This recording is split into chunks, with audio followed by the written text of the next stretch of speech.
जो स्टार्ट करते हैं, देखिए सबसे पहले है high confidence. You have to maintain the high confidence. अगर आपका लो कॉन्फिडेंस भी है तो भी इसके बाद हाई हो जाएगा।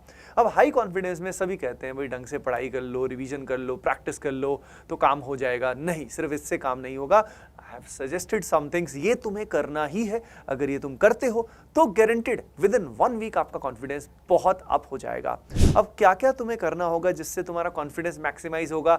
जो फियर है, जो स्ट्रेस है, जो ओवर थिंकिंग है, जो नेगेटिविटी है, वो सब कम हो जाएगी। क्योंकि सबसे बड़ी परेशानी जो हमें इस समय रोकती है बच्चों, वो है नेगेटिविटी, फियर ऑफ फेलियर, उसके अलावा ओवर थिंकिंग होना। ये सब हमें बहुत बहुत परेशान करती है बच्चों। चलिए मैं बताता हूं एक एक करके जिन जिन चीजों को आपको करना है। सबसे इंपॉर्टेंट है you have to have a right sleep cycle. रात को 11 बजे तक या मैक्सिमम 12 बजे तक बच्चों सो जाना है और सुबह 5 से 6 बजे आपको उठ जाना है। ये आपका जरूर होना है। दिन में आप थोड़ा सा पावर नैप ले सकते हैं, लगभग हाफ एन आवर तक का पावर नैप ले सकते हैं, maximum 1 hour, right. Sleep cycle सही करना है। अगर अब तक सही नहीं किया है तो सही कर लो, ताकि जो जेईई मेन के हमारे स्लॉट्स हैं उस समय आपकी बायोलॉजिकल क्लॉक सेट होनी चाहिए। तो यहाँ पे बायोलॉजिकल क्लॉक हमें सेट रखनी है बच्चों, जिसका मतलब ये है कि भाई अपनी बॉडी को ऑलरेडी ट्रेन करना है। जिस दिन एग्जाम होने वाला है उसी तरह से ट्रेन एवरी डे। तो हमेशा एग्जाम मोड में रहें, यानी हमेशा हर सवाल को उस नज़र से देखना है बच्चों कि अगर ये रियल एग्जाम में आ गया तो मुझे कैसे सॉल्व करना है।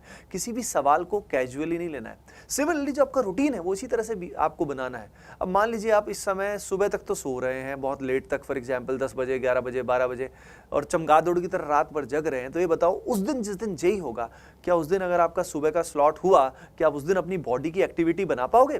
बिल्कुल नहीं। तो ये रूटीन सही तो करना ही है बच्चों, तुम्हें हर हालत में सही करना है।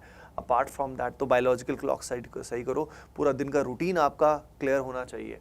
अपार्ट फ्रॉम दैट मॉर्निंग में एक्सरसाइज करना है ही। थोड़ा सा समय लगाओ, कोई टाइम वेस्ट नहीं होगा, ठीक है। कई सोचते हैं किताबी कीड़ा बना रहने का, नहीं।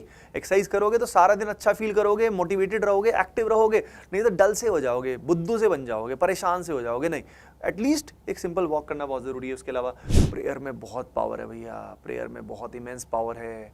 एवरी डे हो सके थोड़ी देर, 10 मिनट्स, 15 मिनट्स, 5-10 मिनट, जितना भी टाइम मिले, आराम से बस कनेक्ट विद द डिवाइन। कुछ और मत सोचो, just connect with the supreme, ठीक है।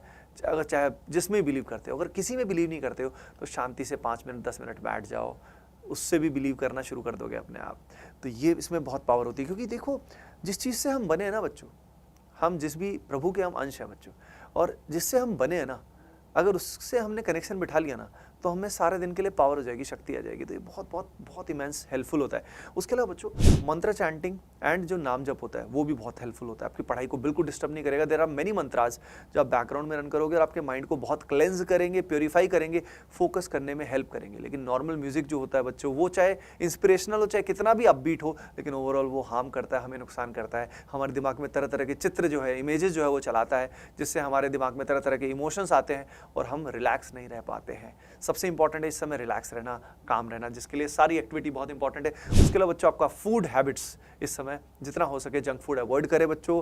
नॉन वेज मत खाइए, वेजिटेरियन खाइए, और घर का खाना जितना हो सके उतना खाइए बच्चों। बहुत बेटर रहेगा, आपका मन जो है वो शांत रहेगा। क्योंकि फूड में भी वाइब्रेशन होता है। जिस तरह से फूड प्रिपेयर होता है, जो बना रहा है, जिस तरह का फूड है, उससे आपकी बॉडी जो है वो उसी तरह से बिहेव करती है, उसी तरह से एक्ट करती है ना। फोन का लिमिटेड यूज करना है, ये सभी ने सुना है, लेकिन आपको करना है, अप्लाई करना है, ठीक है। जिस समय जो काम किया वो करके फिर फोन को दूर रखिए, अपने आसपास फोन को मत रखिए, नहीं तो स्मार्टफोन आप सबको बुद्धू बना देगा। ये स्मार्टफोन है तो हमारी स्मार्टनेस को बढ़ाने के लिए, बट असल में हमारा जो अटेंशन स्पैन है उस अटेंशन स्पैन को कम कर देता है। जैसे इस समय ये वीडियो है, ये वीडियो देखते देखते ना जाने दिमाग में कितने थॉट चल रहे होंगे, समझ रहे हो क्या? यही तो दिक्कत है। जब दिमाग में 70-80% थॉट कुछ और चल रहे हैं तो आप में से कुछ ही बच्चे ऐसे होंगे जो इस वीडियो का रियल में बेनिफिट उठा पाएंगे। तो अगर आप अपने अटेंशन स्पैन को, फोकस को इंप्रूव करना चाहते हैं, फियर को हटाना चाहते हैं, तो ये सारी एक्टिविटीज जरूर करनी है।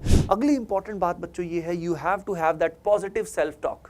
चाहे आपकी तैयारी अब तक जैसी भी रही, जिस भी तरह की, चाहे आपको अभी तक कुछ भी नहीं आता, कुछ भी, कैसी भी तैयारी है, लेकिन खुद को नेगेटिवली नहीं बोलना है, खुद के बारे में नेगेटिव नहीं बोलना है। खुद को ही अगर आप नेगेटिव बोलोगे तो आप एग्जाम में कैसे अच्छा कर पाओगे?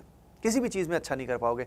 तो आप हमेशा खुद में बिलीव रखें, हमेशा जो अच्छे अच्छे थॉट्स हैं, जो गुड थॉट्स हैं, वो अपने आसपास रखिए। आप पेपर पे लिखिए, अच्छे अच्छे थॉट्स लिखिए कि भाई मैं अच्छा करने वाला हूँ, मैं उस एग्ज़ाम में फोड़ने वाला हूँ, जो टॉप IITs NITs की फ़ोटो सामने रखिए। मतलब हमेशा पॉजिटिव क्रिएटिव विजुअलाइजेशन जो है वो आपको सही चीज़ें मैनिफेस्ट करने में हेल्प करेगी। लेकिन यहीं पे अगर आपके दिमाग में नेगेटिव थॉट्स ऑक्युपाइड है तो काम नहीं चलेगा। और इस सब के लिए बच्चों ब्रह्मचर्य का पालन करना बहुत ज़रूरी है। बच्चों आप समझ रहे हो ना, ब्रह्मचर्य सभी को पता है क्या होता है। नो सच थॉट्स भी मिनिमाइज करनी है, और वैसे मतलब जो प्रॉपर अपनी एनर्जी को लूज तो वो तो करना ही नहीं बच्चों, बिल्कुल नहीं करना। एक सीनियर के तौर पे बोल रहा हूँ। अब ये सब करोगे तो आपकी एनर्जी हाई रखेगी, आपका ये मान लीजिए अब तुम पढ़ाई कर पाओगे।